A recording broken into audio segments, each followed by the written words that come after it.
Fantastic Mr. Fox is a film released in 2009, directed by my personal favourite director, Wes Anderson. Starring George Clooney, Meryl Streep and Bill Murray, this film is stop motion and based around the book of the same title made by Roald Dahl, who recently seems to become the new thing to hate.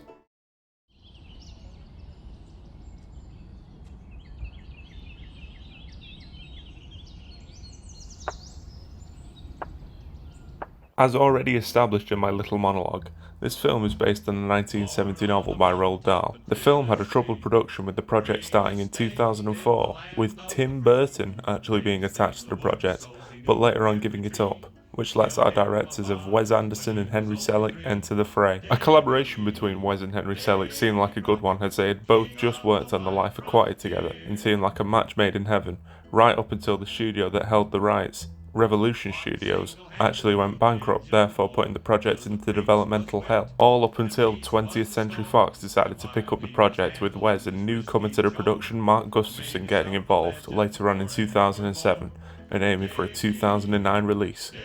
It then successfully hit the target year of 2009 and released on the 13th of November, garnering a $46 million return on a $40 million budget, therefore giving a mediocre return. And due to this mediocre return, Wes Anderson has stated that no one has come to him asking about a sequel, but he has said in past interviews that if he were to get the green light, he would start it from the sewers where the characters retired to at the end of the first film.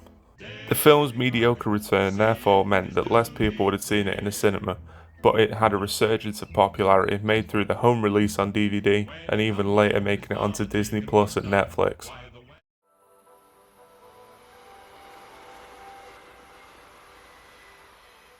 My love for this film begins with obviously the opening, and this opening is incredibly varied, from the last taste of Foxy to him finding out that he's going to be a dad, and then having a want to move above ground into a tree.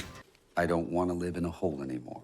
It makes me feel poor. And of course, with wanting to move above ground as a fox, that is a big no-no. And because of that, we see the first establishment of our main villains, Boggis, Buns, and Bean. That paragraph is exactly why I love this film, as all of this is established in the first 6 minutes, which for this generation of short attention span TikTok users, also known as you who is viewing this right now, helps massively, and even could make Wes be seen as a visionary for this way of opening a film. I also love the film because of the basics, like the sets being so incredibly different and vibrant with pops of colour everywhere to be seen, the music giving us a sense of childhood delight with its light instruments and quirky use of other instruments, and the characters being so different and easy to grow fond of. Then, all of these elements are put together for the viewer as they are all explicitly shown in one long shot, with things like the foxes moving into the tree with its array of differently designed characters, the interior having a very pastel and washed out colour scheme on show, and some of the best music all seen within one shot.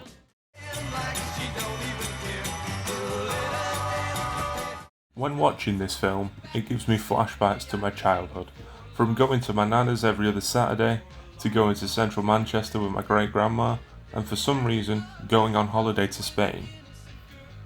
But anyway, this film holds a special place in my heart, as it just reminds me of a simpler time where I could just watch films and not have a care in the world for what else was happening. Give me some values that I stand by to this day, of being kind to people, not to be greedy, and to, where applicable, treat people with respect.